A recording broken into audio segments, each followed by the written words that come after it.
what's so amazing about self-compassion that I love so much is that it can meet you at any step of the process that you're on. Say that you want to practice this, and then you go about your day and you feel like you mess something up or something's going wrong and you're berating yourself and you're going into over identification and you notice that. You're like, oh, I didn't even practice my self compassion. Amazing. Guess what we can meet that with?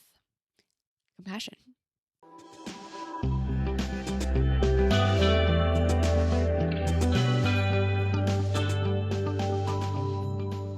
Hello, welcome back to the Evergreen RX. I'm your host, Hayden, licensed mental health therapist, Cancer Moon, and the first to get deep at any party.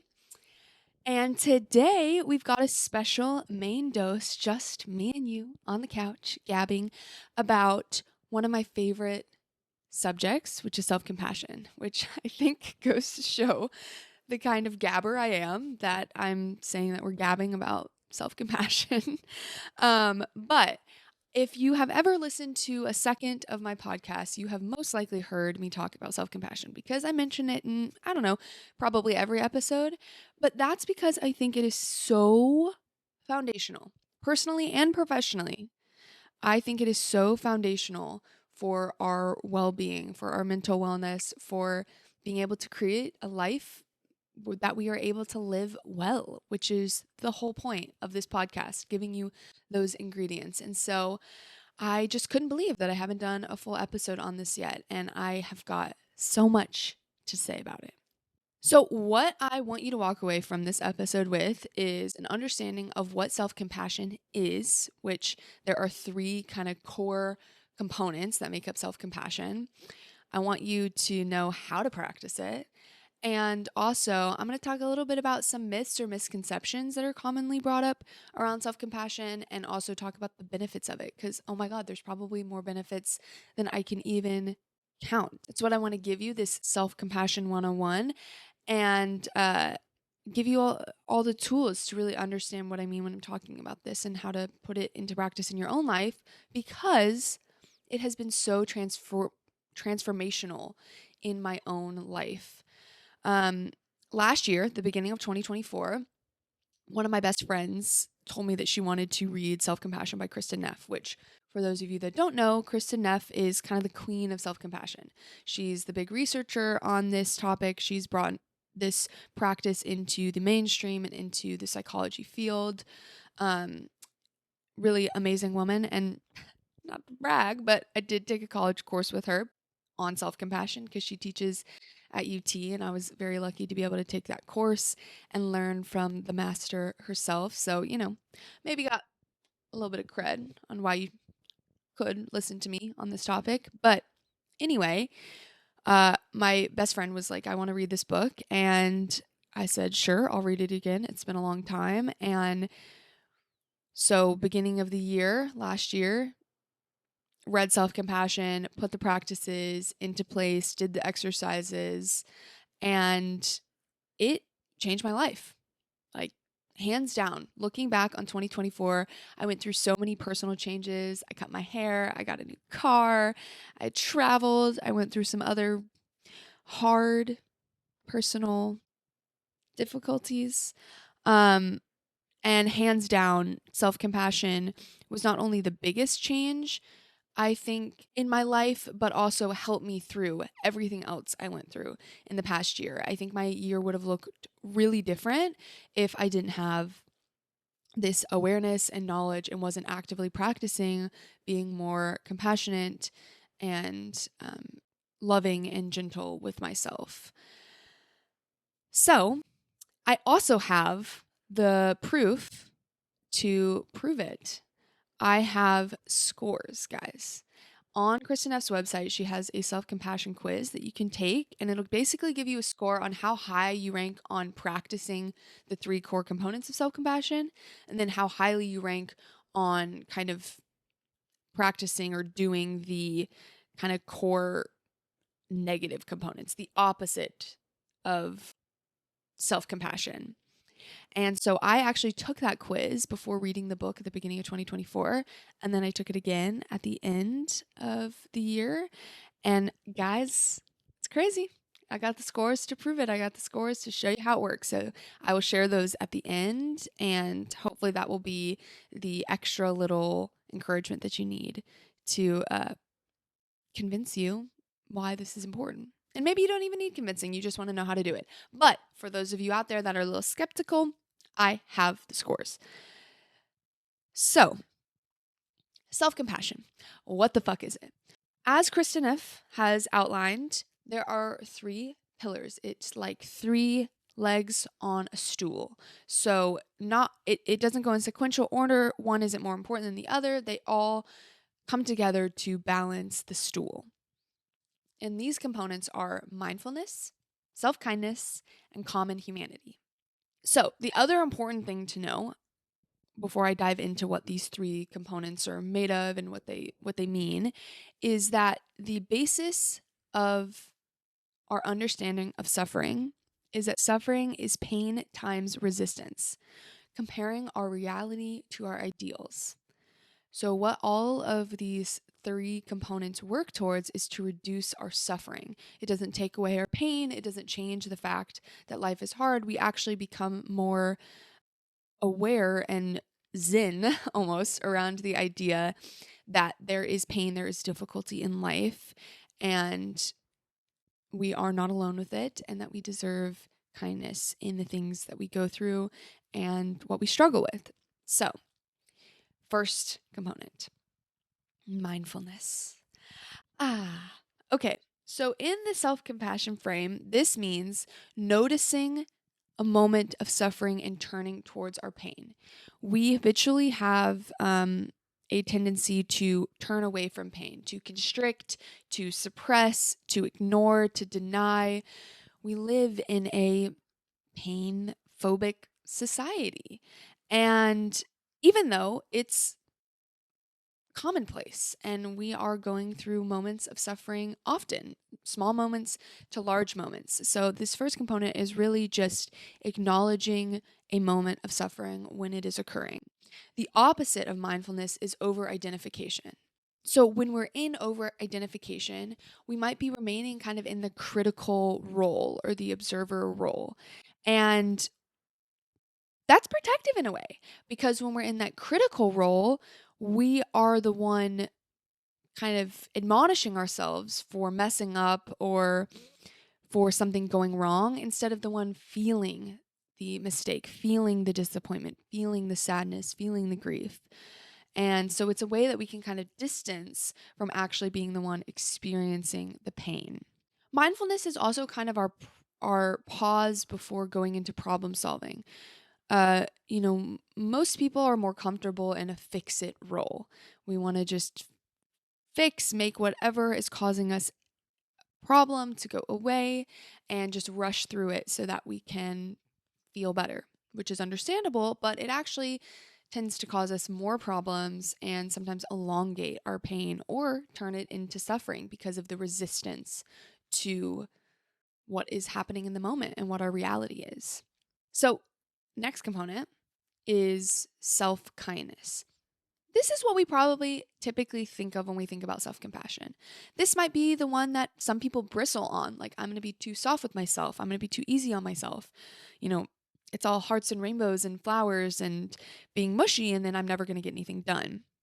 But really what self-kindness is truly is treating ourselves with care and understanding, self-soothing, talking to ourselves like we might talk to a friend, which means sometimes accountability, which can mean kind of lovingly holding ourselves to the standard that we would like to uphold.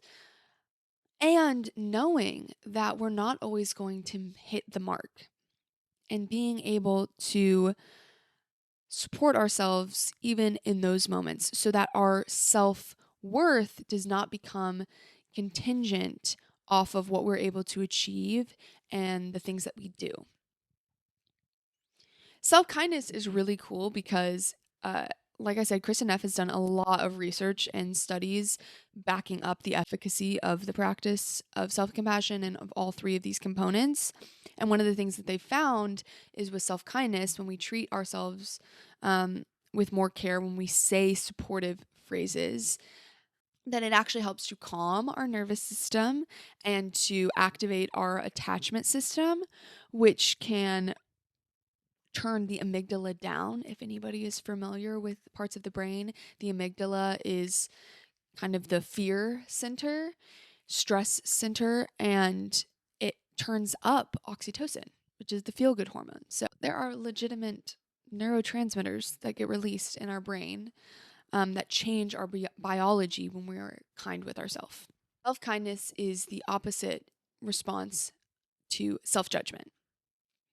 So then we've got common humanity, which common humanity is probably the hardest to understand off of the bat, or maybe we just don't hear about it as much. But for me and for a lot of people that have been studied in practicing self compassion, this is the most influential, life changing component. Common humanity is our answer to isolation. That is its opposite. What this means is that when we are going through moments of suffering, we tend to think that something is happening that shouldn't be happening. Why is this happening to me? I feel alone in this. No one else has experienced what I'm experiencing right now. Something is going wrong. This is not how it should be. When common humanity, the antidote to this is acknowledging that suffering is a part of life. It's a part of the human condition. We all suffer, we all go through loss and pain, and we are not alone in it. So I actually have a personal experience that can speak to the impact of common humanity. As I said before, gone through some personal issues in 2024, and in a real time in my life, last summer when I was just really struggling and feeling a lot of loss and a lot of grief, I actually was listening to a book. I think I've mentioned this before. I was listening to this book, The Women by Kristen Neff, and it's about the women that were a part of the Vietnam War serving as nurses, and it really detailed the devastation of the war, the personal struggle of the main character. I mean, it was a pretty harrowing book. And it seems like a weird thing to listen to when I'm like really struggling myself, but it brought me so much comfort and so much perspective on wow, look at the things people have lived through. Wow, look at how resilient human beings are. Wow, look, I'm not alone in my pain. I remember having moments thinking like, I'd wake up in the morning and be like, how the fuck am I going to get through the day? And I would just think, I know for a fact there are other people in the world right now in this moment that are going through devastation and loss, that are struggling through their own things.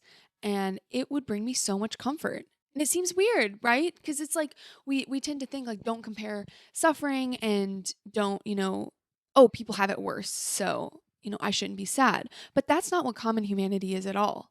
It was, wow, I feel so much support in knowing that I'm not the only one that suffers, that this is a part of the human experience that people have dealt with, and survived through so much, and I will get through this. And I just had distinct moments where it brought me so much comfort and support. And, the self kindness and the mindfulness were also on board. But when I would bring in that perspective, and understanding of the human experience, just totally stepped me back and brought me into a place of strength and resiliency, that even if I felt like I didn't have as much of my own to lean on, I could lean on other people's, or, stories like the book I was reading to kind of borrow from that and borrow that strength when I really needed it. Okay, so those are our 3 ingredients: mindfulness, self kindness, common humanity. Antidotes to over identification, self judgment, and isolation. Already listing those three things out, how much nicer and lighter and more hopeful do the components of self compassion feel than when we talk about their opposites? Which really, when we haven't been taught these things and we're just kind of on autopilot, especially with our self talk, most of us are falling into the camp of the kind of three negative components. And listen how heavy that is. Isolation, self-judgment, over-identification. That's what we're dealing with when we're going through a moment of pain. So no wonder it becomes suffering and it sticks and it stays in our body and we get into these perpetual places of tension and holding. We're guarding and strengthening ourselves against our own criticism and our own layers of difficulty that we add on top of whatever we're going through. So, by this point, you might be thinking about a couple of rebuttals to this idea. Maybe some of your own kind of hesitancy is coming up. So, I do want to talk about some common myths or misconceptions that can come up. One is that it kills motivation. So we tend to think that we need the inner drill sergeant and critic to keep us going, to make sure that we're not just lazy slobs that lay on the couch all day and never go to work. But actually, in the research, it's been found that being more compassionate with ourselves actually reduces our fear of failure and makes us more resilient in the face of challenges. We feel the energy, the motivation, and excitement to try new things because we're not so afraid of the barrage of criticism that we'll give ourselves if we fall short, if we make a misstep. It allows us to be freer in pursuing our dreams and our aspirations and the things that we need to do in our life. Some other misconceptions are that it's weak or selfish, but actually, self compassion has been shown to make people more emotionally intelligent and have the ability to be there for others more often. Because when we have the practice of being there for ourselves, which is quite possibly the hardest person to be there for, then we have more of an ability to show up for others and to provide that kindness for others because we are not judging ourselves so harshly. You know, people talk about how our relationship to others is a mirror to ourselves. So if we are constantly berating ourselves, then it can be challenging to give the kindness and compassion to other people. So, how do we practice? How can you start practicing right now, today? Because you can always start today. And actually, what's so amazing about self compassion that I love so much is that it can meet you at any step of the process that you're on. Say that you want to practice this, and then you go about your day and you feel like you mess something up or something's going wrong, and you're berating yourself and you're going into over identification, and you notice that. You're like, oh, I didn't even practice my self compassion. Amazing. Guess what we can meet that with? Compassion. That is, I think, one of the most impactful parts of this practice is that any layer you're on, any moment where you catch, oh, okay, wow, I'm really beating myself up right now, is the moment that we can bring in compassion. Oh, I know you really wanted to practice this. And in this last, 5 minutes, that hasn't happened. Oh, okay, ouch, that hurts. Can we try to say something new? Any point that you're at, you can always bring in this practice. It's never too late. You never missed the boat on being compassionate with yourself in any given moment. So, a couple ways to practice it are things like challenging your negative self-talk. This takes some kind of awareness, again, that mindfulness on what the voice inside of our head sounds like, what it's saying to us in any given moment, and how it feels. You can even just check in with your body, like, when I say this phrase, oh, I'm such a fuck up, I'll never get anything right. How does that feel? Do I feel heavy? What's my posture like? And can I think of a phrase that feels slightly better? Can I think of something that I might say to a friend or to a child? And can I practice that? Even if it feels a little foreign, even if it feels kind of funny or cringy or silly or you don't totally believe it, can you practice it anyway and see, does it feel lighter in your body? taking time to journal, it can help to write out reframes. Like maybe you can write out all the statements you're saying to yourself, and then on the next page, kind of write out ways that you could reframe it. Physical comfort and soothing. This is a big thing. You might have seen me if you're watching the podcast, put a hand on my heart earlier. That's a big thing for me is, you can put your hand on your heart. You can give yourself a little hug. You can pat your legs or rub them. You can rub your hands together. It doesn't have to be anything huge, but something that is physically soothing, again, kind of helps put our body into that more relaxed parasympathetic state, which is very helpful in moments of suffering because, like I've talked about in previous episodes, I think in my episode on, how to find joy in hard times is when we're able to practice things like that and soothe our nervous system, then our perspective widens and our system calms where we're able to make more effective choices. Also, speaking out loud to yourself, it's a little bit harder usually to be so judgmental when you're saying it out loud because you're like, damn, this actually sounds pretty mean. So that's a way to practice. Also, meditation. This is really helpful in terms of just building that awareness, that internal awareness, and being able to break those habitual patterns. So I have a whole episode, I think it's episode 3 of my podcast, Microdosing Mindfulness, if you want to know a little bit more about, meditation and bringing that awareness practice in. But those are some ways that we can start to, utilize these 3 legs of the chair, this self-compassion practice. And also, there's a wonderful statement that Kristen Neff shares. This is in her book, and it kind of just encapsulates all of these components. So if you have really no idea where to start and it would be helpful to just memorize something and practice that, here is your statement. Okay, so this is a moment of suffering. Suffering is a part of life. May I be kind to myself in this moment. May I give myself the compassion I need. And if you want to get the extra credit, you can practice it hand on heart. This is a moment of suffering. Suffering is a part of life. May I be kind to myself in this moment. May I give myself the compassion I need. And also, just so you guys know, there's a ton of resources online. I'm going to share a couple resources with you at the end of this too. But you can always look up, like, what do some phrases sound like? What are some, self-kindness phrases? And get inspiration that way if you're really struggling to come up with things. Okay, so let's get to my scores. Let's get to the proof. So this self-compassion quiz, which I will have linked below, is on a scale from 1 to 5.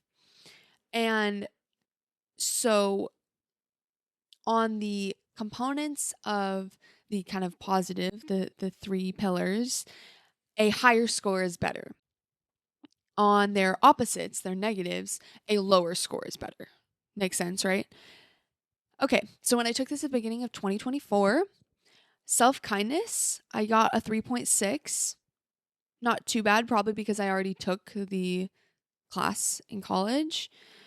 But when I took it again in 2025, I got a 4.4 on self-kindness. So quite the increase.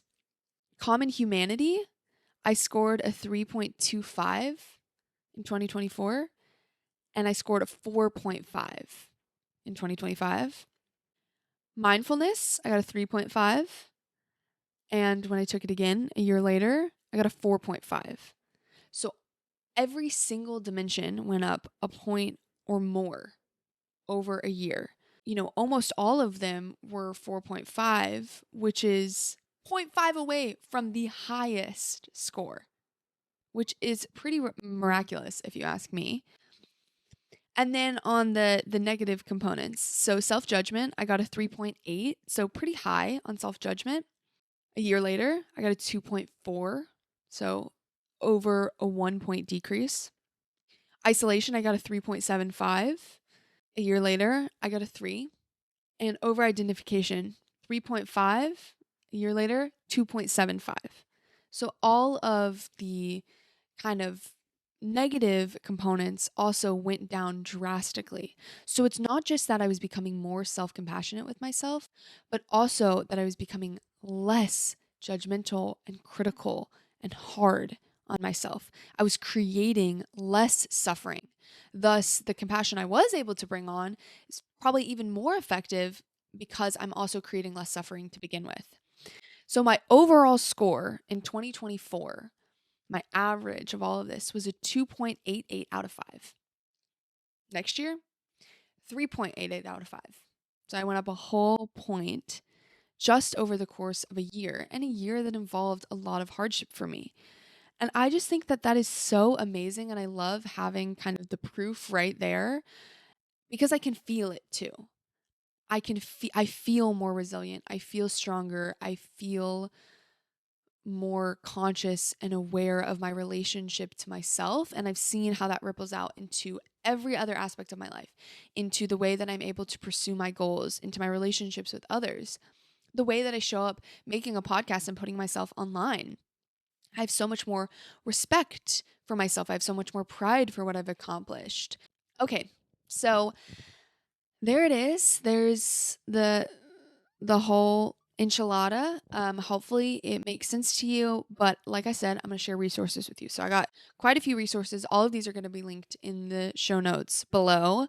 And also on my website, you can find all the resources.